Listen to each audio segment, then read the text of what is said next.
महबूब अली साहब, आप फरमाइए, ये जो सूरत हाल इस वक्त डेवलप हो रही है,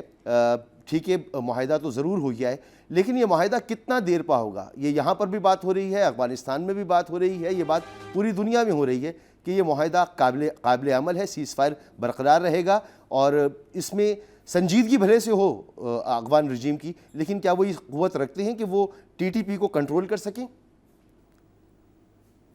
बहुत शुक्रिया मसूद रज़ा भाई। सूरत हाल ये है कि अफ़गानिस्तान की मौजूदा रजीम, इनसे पहले अगर हम माजी करीब में देखें तो अफ़गानिस्तान में चाहे हामिद करज़ई की हुकूमत हो और उसके बाद अशरफ गनी की हुकूमत थी, और उसके बाद जब साल 2021 में तालिबान की हुकूमत आई तो ये गुज़िश्ता तकरीबन 10-12 सालों से यही सूरत हाल है कि पाकिस्तान को हमेशा अफ़गानिस्तान से यही गिला रहा है कि अफ़गानिस्तान की सरजमीन पर कुछ ऐसे लोग जो है वो रहते हैं जिनको खुद अफ़गान हुकूमत सपोर्ट करती है, जिनको हिंदुस्तान की हुकूमत सपोर्ट करती है, और यही लोग जो है अफ़गानिस्तान में बाकायदा तरबियत हासिल है, अफ़गानिस्तान में बाकायदा उनके ट्रेनिंग कैंप्स है, और उसके बाद वो अफ़गानिस्तान से पाकिस्तान के ख़ास तौर पर जो कबायली इलाके हैं, जो खैबर पख्तूनख्वा का इलाका है, वहाँ पर ये लोग हमले करते हैं, बम धमाके करते हैं और मुख्तलिफ जो सिक्योरिटी इंस्टॉलेशंस है वहाँ पर भी हमले करते हैं।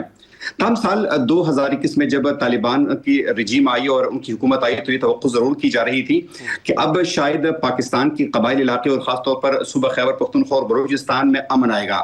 लेकिन बदकिस्मती से ऐसा नहीं हो सका। बल्कि माजी में यानी अशरफ गनी की हुकूमत में और हामिद करज़ई की हुकूमत में जो पाकिस्तान पर हमले हो तो शायद उनकी नवीयत कम थी और अब उसकी नवीयत ज़्यादा बढ़ गई। पाकिस्तान ने सिफारती महाज पर कई दफा अफगानिस्तान की हुकूमत के सामने ये बात बताएं, ये जो आपने पूरी टाइमलाइन बताई है, तो चाहे वो अशरफ गनी का दौर हो, चाहे वो हामिद करज़ई का दौर हो, चाहे वो ये नई तालिबान रजीम हो, देखा यह गया कि पूरा कंट्रोल नहीं होता और वहाँ पर जो जंगजू हैं, जो TTP है या दाइश है, तो उन पर कंट्रोल नहीं होता। मैं यही पूछ रहा हूँ कि अब जो मुआहदा हुआ है, क्या वो रजीम जो इस वक्त अफगानिस्तान में है वो कंट्रोल अपना दिखाएगी? वो ये सलाहियत रखती है कि इन लोगों को रोक सके, ये जो फितना हिंद और फितना खवारिज हैं? मसूद भाई, सबसे बड़ा इशू तो यही है जिसका आपने खुद भी जिक्र किया कि सबसे तो इसमें कोई शक नहीं है कि इस वक्त पूरी अफगानिस्तान पर उस तरीके से तालिबान का कंट्रोल नहीं है जिस तरह उनका होना चाहिए। दूसरी अहम बात जो है वो इंसान की वेल की होती है, यानी इस वक्त अगर TTA यानी तहरीक तालिबान अफगानिस्तान जो है, अफगान हुकूमत जो है, अगर वो चाहे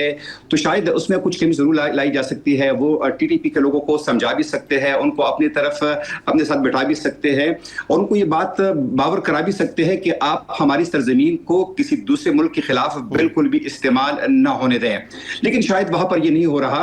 अगर हम TTA की बात करें तो यकीनन ये बात, इसमें कोई शक नहीं है कि TTA की हमदर्दी है TTP के साथ, और अगर वो लोग चाहे तो यकीनन इन हमलों में बड़ी हद तक, अगर ये मुकम्मल खत्म नहीं हो भी सकते तो इनमें कमी भी है, लेकिन कब कर सकते हैं? लेकिन ये हो नहीं रहा। महबूब साहब, आप ये फरमा रहे हैं कि ये हो नहीं रहा, ये कर सकते हैं।